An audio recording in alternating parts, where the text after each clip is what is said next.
Neseniai papasakota istorija apie tai, kaip reikia atsisveikinti su nepavykusiais drožiniais, sukėlė daug įvairių emocijų.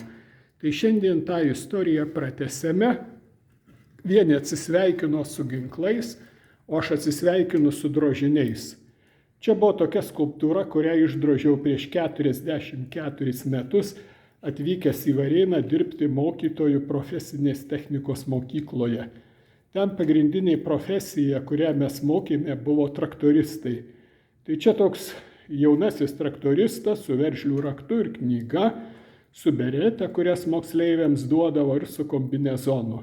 Jis nukrito nuo lentynos, raktas nulūžo, išbluko, kur jam keliauti. Palydėkim kartu jį į gerą vietą. Na ir taip pat jo kojos.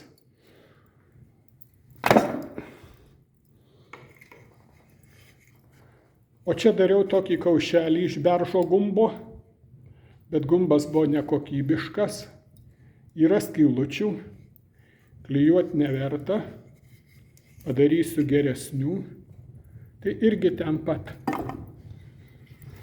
Na ir padariau savo metu prie mokyklos, Varėnos kaimo profesinės technikos mokyklos iš ąžuolo didelį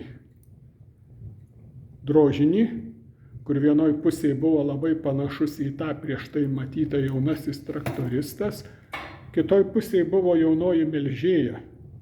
Laikas bėgo, medis papuvo, tos profesijos išnyko ir jau niekam nebereikia tokių dalykų.